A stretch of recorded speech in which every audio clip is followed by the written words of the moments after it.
श्री विट्ठल देव जी को बड़ा आनंद मिलता था। जब कहीं कोई रासलीला होती, झूमते हुए आग्रह करते, भैया मुझे भी कोई ग्वाला बना दो, मुझे भी कोई गोप बना दो, मुझे भी कोई गोपी बना दो, मुझे भी कोई सखी बना दो, हम भी खूब झूमना चाहते हैं, नाचना चाहते हैं। नाचना भी तो एक आनंद का लक्षण है। आनंद के अष्ट जो सात्विक भाव बताए हैं, इन अष्ट सात्विक भावों में एक भाव है नृत्य, नाचना।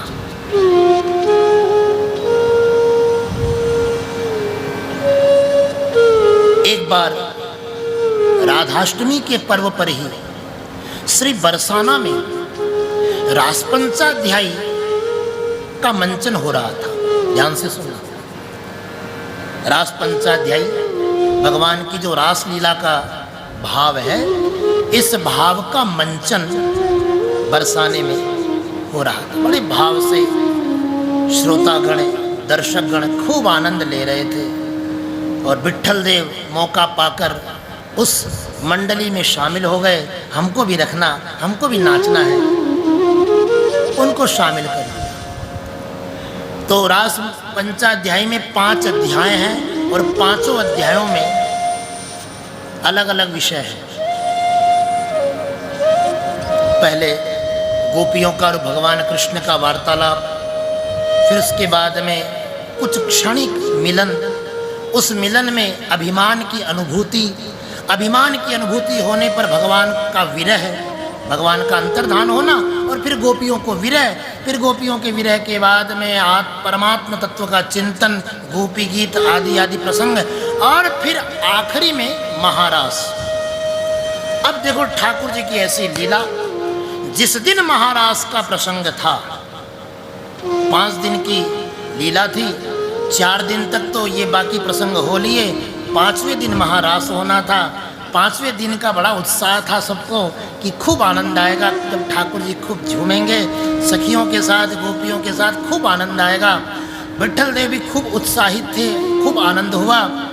और ज्यों ही मंच पर जाने की बात आई, आदेश हुआ कि भगवान तासा महावीर भुच्छौरिस्मयमान मुखाम्बुज पीताम्बरधरस्रग्वी साक्षात मन्मथ मन्मथ, भगवान गोपियों के मध्य प्रकट हुए हैं और बड़े उत्साह से सबके सब रास बिहारी का दर्शन करते हुए जय जयकार करते हैं। कुछ बातें होती है, प्रेम की चर्चा होती है, प्रेमी की चर्चा होती है, और फिर महारास का प्रसंग प्रारंभ होता है। ज्यों ही सिग्नल मिला कि चलो आ जाओ सबके सब झूमने के लिए, नाचने के लिए, उसी समय एकाएक विट्ठल देव जी को पेट में बड़े जोरों की पीड़ा होती है। बड़े जोर से दर्द हुआ उनको पेट में, और इतना दर्द हुआ कि वहीं का वहीं बैठ गए, रोने लगे, चिल्लाने लगे, हे कृष्ण हे कृष्ण हे कृष्ण। जो साथ के पात्र थे उन्होंने कहा, बाबा रहने दो, आज तुमसे नहीं हो पाएगा, आपकी स्थिति ठीक नहीं है। लेकिन बाबा ने जिद पकड़ ली, कुछ भी हो जाए मुझे जाना है, मुझे नाचना है। आज का इस दिन के लिए तो मैंने 4 दिन परिश्रम किया है, इतनी तैयारी मैंने की है। बाबा रो पड़े, मैंने इतना परिश्रम किया, मैंने इतनी इच्छा की, मुझे इतनी उत्कंठा थी। लाल जी ये तेने आज तेरी क्या लीला है, आज मुझे कुछ समझ में नहीं आ रहा है, मेरी इच्छा है। जैसे तैसे करके जाने का साहस करते, लेकिन दरवाजे तक पहुंचते पहुंचते गिर पड़ते हैं विट्ठल देव। दरवाजे की चौखट पर गिर पड़े, किसी ने संभाला, कहा बाबा रहने दो, आज आप विश्राम कर लो। चाहकर भी बाबा नहीं जा पाया, और सेवक उनकी सेवा में लगा रहा, कुछ औषधि वगैरह देने लगा, उनका उपचार होने लगा। इधर मंचन प्रारंभ हो गया, और रास मंचन जो दिव्य प्रारंभ हुआ, सबसे अधिक बात तो ये थी कि दर्शकों ने आज ये विचार किया कि लाल जी को नाचते देखें या न देखें, लेकिन विट्ठल देव को नाचते हुए जरूर देखना है। हर कोई बाबा को नाचते हुए देखना चाहता था। सब इंतजार में बैठे थे, बाबा आएंगे बाबा आएंगे, लेकिन बाबा पीड़ा से करा रहे थे। और तभी बाबा का प्रवेश होता है और बड़े ही धूम से, बड़े ही आनंद के साथ रास का महाभाव प्रारंभ होता है और सारे के सारे बड़े आनंद से झूमते हुए ओ बन नाचे नटनी को प्यारो, नंद को किशोर। बन नाचे नटनी को प्यारो, नंद को किशोर।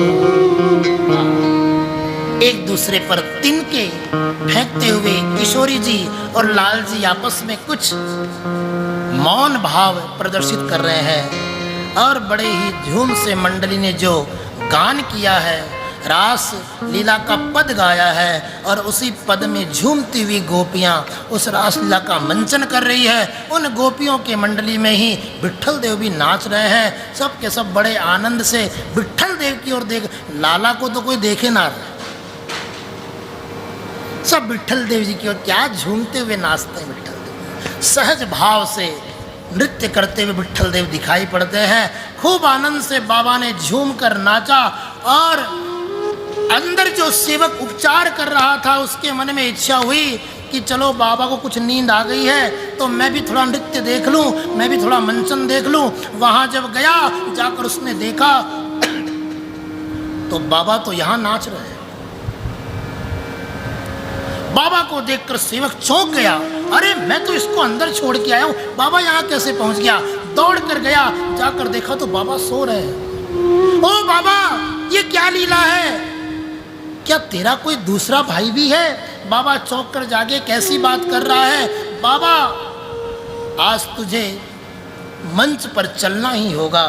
बाबा कहते हैं कैसे जाऊं, जाने की क्षमता नहीं है, इच्छा तो मेरी भी बहुत है। अरे बाबा, आज तुझे नाचने के लिए नहीं जाना है, बल्कि आज तुझे अपना नाच देखने के लिए जाना है। और विट्ठल देव आए, आज खुद का नाच देखने के लिए विट्ठल देव आए और बाबा ने आकर अपने आप को नाचते हुए वहां देखा।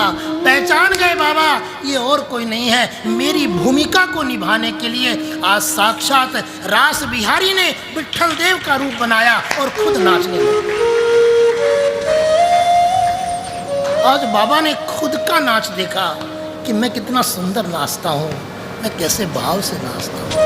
खुद की भूमिका दिखाई पड़ती है साहब, ये वो वृंदावन है।